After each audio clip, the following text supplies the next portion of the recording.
Mga parol at ilaw nagniningning, makislap pa sa mga bituin sa langit. Di ba't nadidinig na rin, dinig ng mga nangangaroling at mga... Welcome back sa Mag-Budget Tayo. Kasama niyo pa rin ang inyong pambansang wealth coach, Ms. Chinky Tan.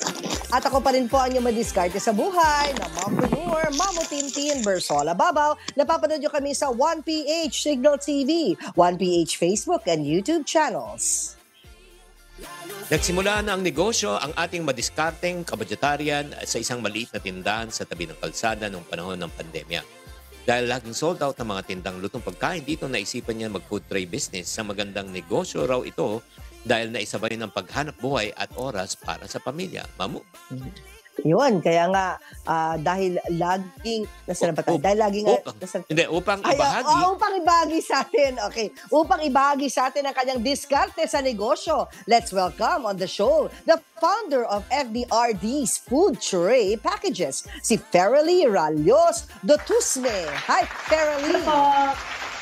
Hello po, Sir Chin. Hello po, Miss Tin. Good morning po. Good morning. Hi, Feralie. Taga saan ka? Taga Cebu po. Ay, Mayong buntag. Mayong buntag. Mayong buntag sa inyo dyan sa Cebu. Kaya pala may gano'n, may Cebu lechon. Mamu? Cebu lechon Yes, belly. po. Pero bago ang usapang pagkain, short family background muna. Ilan taon ka na, Feralie? Are you single or are you married? No, actually, I'm married po. Having my 3 kids po ako. Then, I'm 35 years old po. Ano ang trabaho ng iyong asawa? Yung husband ko po, he's currently working po ngayon sa airport, sa Mactan International Airport po, in a cabin bar. Yung mga food store doon, sa international po. Oh, nice. Wow, At ikaw naman, ikaw nakatutok sa food business nyo. Tama? Yes po. Actually, kami po both ng husband ko. Pag day off nice. niya or may free time siya, doon po, tinutulungan niya po akong magluto, ganun po. The same time, binapantayan po namin yung mga kids, kasi ako lang po mag-isa.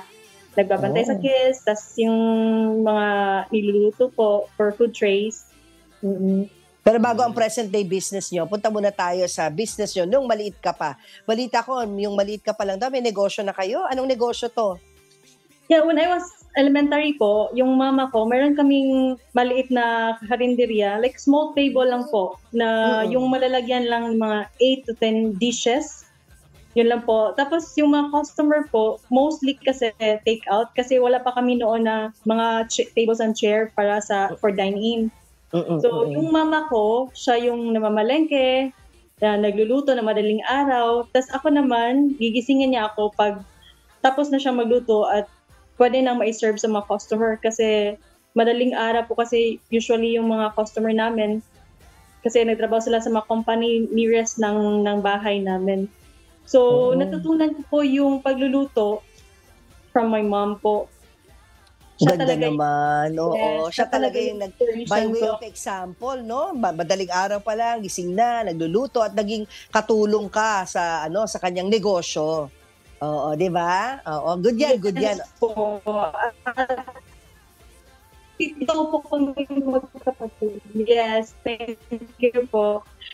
And then, siya talaga yung inspiration ko kasi doon ko po talaga pasisikap, maghanap buhay, para magkatuwang po sa family, makatulong po sa family. Ayusin natin yung yung signal ni kasi madami po kami. Medyo bibigay ang signal, no?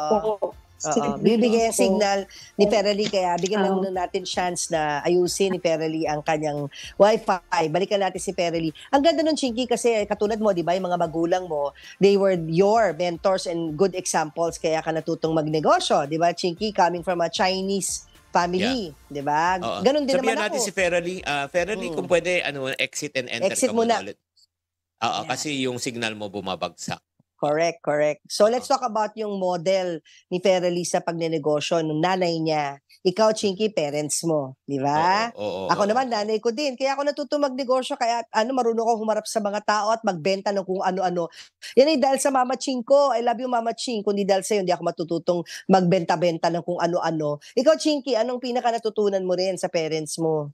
Oo, at gano'n din, yun ang nakita ko na talagang, trader sila, business people talaga sila, tsaka nagbebenta Correct. talaga right from the Yeah. start. Kaya nga, Mm. sa mga kabadyetarian po natin mga magulang, kung gusto niyo talaga magnegosyo ang inyong mga anak pagdating ng panahon, mag-umpisa kayo, Yeah. pakita niyo. Alam mo pinakamaganda Yeah. talaga niyan is ano, yung you set an example, live by example talaga, Yeah. 'di ba? True. Sa mga Oo. anak niyo. Kaya ako natutuwa ako sa anak ko, si Antonia, 'di ba Hmm. nag-18th birthday siya. Alam mo Hmm. imbis na humingi ng ano, ng pang-travel o tinanggihan niya ang party, ayaw niya, hindi uso ang party. Iba talaga mga kabataan ngayon, hindi na uso yung Hmm. debo-debo. Alam mo sabi niya, pahingi ng pera pang negosyo. Kaya nag-cologne Ayun, business siya.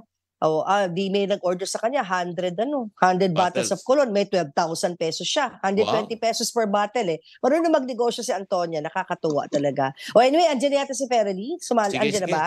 Oo, Yeah. umpisa Ayan. mo naman, yung anong tanong muna, ako na yung sa business part 'no, Mamu. Tanungin mo na yung food tray business niya. Sige. Paano at kailan naman nagsimula ang inyong FDRD's food tray packages, Ferely? Yes po, Ma'am Tin. Simula po nung nagka-pandemic po. So, lahat po talaga ng company, mga hotels, sa airport, restaurants, Wow. nag-shutdown po siya. So, Mm. dun wala talaga halos income, tas may mga daily expenses talaga, mga needs sa mga bata, sa bahay, ganun po. So, we Yeah. plan po na mag-create na lang ng food sa bahay lang, niluluto kami, tas yung mga malalapit na kapitbahay lang namin yung bumibili, ganun po. Hmm. Mm. Hanggang po naisipan po namin mag-asawa na we planned na yung next line naman yung food trays po. Kasi lahat ng mga customers doon na bumibili sa online. After nung Mm. pandemic talaga lahat sa online na talaga bumibili. Hmm. Hanggang doon po nag-start na simula kami talaga from scratch talaga. Nalulugi, tas yung costing hindi pa masyadong nagba-budget po talaga kami kung sa mga expenses, kung tama ba tong prices namin, or baka malugi kami or overpriced ba, ganun. So, hanggang sinimulan lang namin sa mga relatives namin, sila yung unang bumibili sa amin ng mga food trays, hanggang nagre-refer na sila ng mga friends, ganun. Hanggang nag-create na po kami ng page at doon na po Mm. nag-start na nakita nila yung posting namin sa foods, and then they tried naman po and they said that it was like delicious po and super affordable po. So yung mga customer po namin, yung mga valued customer po namin, pabalik-balik na po sila ng mga orders po. Yeah. Mm. Yun lang, curious lang ako, interrupt lang ako. Then Kanina may nag-boom po siya sa referral po. yung ano lang, yung kanina may nakita kong lechon belly na may bilao, na may lumpia Shanghai, na may pansit. Magkano yun, yung buong ano, yung set? Actually po, yung 3 kilos belly, mga 3.8 po yun. Three- Nakabilao po siya, 3,800 po, with 3 kilos lechon belly po. Wow. May Wow, calamares, 3 kilos may Oh. pork lumpia, yes, may na po yun, chicken cordon bleu. Perfect po siya pang Christmas talaga, special occasion, any gatherings po. Mostly yun kasi yung ino-order ngayong Christmas on December 24 and 31. Meron na pong nagre-reserve for on that Wow. event po. Na So, mga pang ilang tao yan? bilao Pang ilang Kasi tao? pang family na siya. Good for how many Good for people? 15% po siya. 15% po. Oo. Pwede na. Good for Pwede 15% na po siya. Galing. Very affordable po. Okay. O-order na sana ako kanina kaso Oo bigla, nga eh. kasi Cebu pala, unless yung tinda mo, Sabi flying niya, lechon. Yung flying lechon, aabot Pagdating sa sabi ni Manila. Chichi. Ito. Ito yung tanong, Okay. ito yung tanong ko, napunta naman tayo sa negosyo part, no? Yes, Sir Chin. Inumpisahan mo ba to dahil pagtulong din sa pagbabudget kay Mister sa dagdag kita? Ganun ba? Yes po, Sir Chin. Kasi po, actually, nag-work po ako sa hotel before. May income po ako. Then, since I got married po, my having 3 kids na, so hindi ko na kayang, like, pupunta na isang company to work. Then, walang nagbabantay sa kids naman. So, I am a full-time housewife po. Ito na yung sideline ko, yung FDRD food trip packages. Para po makatulong sa husband ko na siya na lang yung nag-work outside po. At the same time po, natutukan ko pa rin yung mga kids ko at home. Galing. So, Yes po. kung masasabi mo kung iisa lang source ng income nyo, hindi talaga kakasya, no?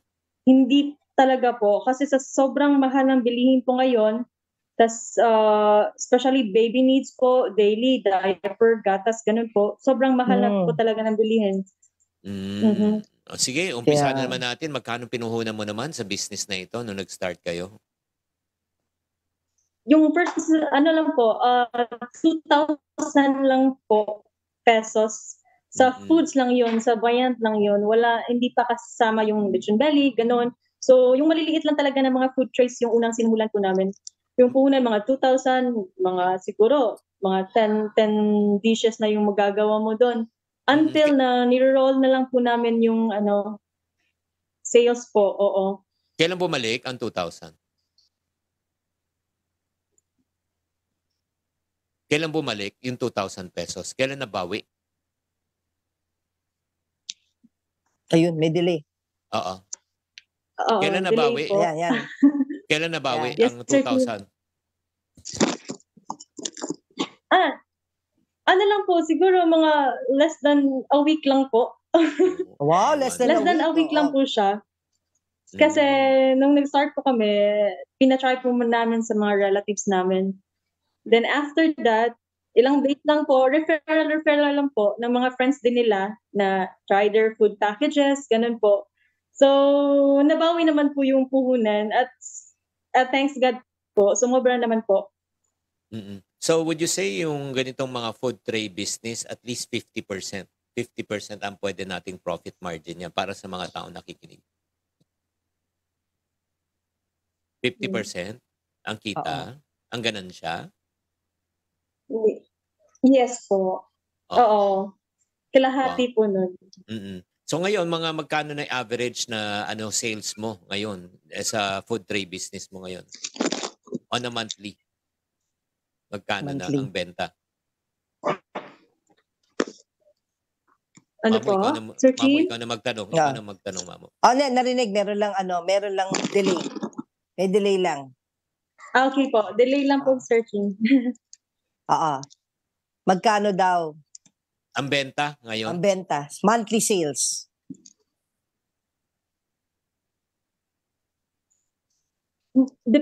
For this month po, siguro nasa at least 30K na po for the first 2 weeks ng December po, pagpasok na 20 to 25 po. Oo. Especially this season po, talaga, yung December talaga. Sobrang dami ng mga events, occasion, Christmas party, ganun po. So, we expected po na magiging busy, pagod, puyat, pero worth it naman po talaga lahat. Sige, ng paghihirap po. Yung mga taga Cebu dyan, mga Kabalo, o mga Bisaya, para sa delivery, pwede na kayo umorder sa FDRD, food tray, no? Paano kayo makokontak? Ferely? Yes po, Sir Chin. You can reach us po at 0995-326-9195 po for orders and delivery. For delivery po, we via Lalamove or Maxim po. And we're located po at Casili Consolacion. Again, 0995-326-9195. Thank you Thank you kaayo Dagan salamat sa imong pag-abot sa adlaw na ito. Salamat kaayo. Ay, wise pa yan. Natutuwa Thank you, Miss naman ako. Tin. Thank you for having me here. Yeah, gusto ko lang sabihin Thank na you. natutuwa ako sa tamang diskarte mo, Ferely. Thank Na you po, dumiskarte ka Miss ng Tin. tama, di ba? Nung Tama. naapektuhan ng pandemic, tinan mo ngayon, kahit may 3 silang anak, kahit kailangan niyang tumutok, at kahit na mahala ang mga kailangan gastusin para sa mga anak, meron silang source of income. At ito na nga, dahil holiday season, first 2 weeks, si Ferely ay may benta na 30,000 simula ng, itong 2 weeks, no, na nasa negosyo sila. So, okay yan. Dapat tamang diskarte talaga. Yan. Ay, siyempre naman, hindi na pa tayo tapos upang makatulong sa gastusing medical ni Calix, di ba? Ni Super Calix, magkakaroon Ito tayo na. ng live selling for a cost ngayong Yes. umaga. Ang mga ibebenta po namin ay ilang pre-love item po namin ni Mamo at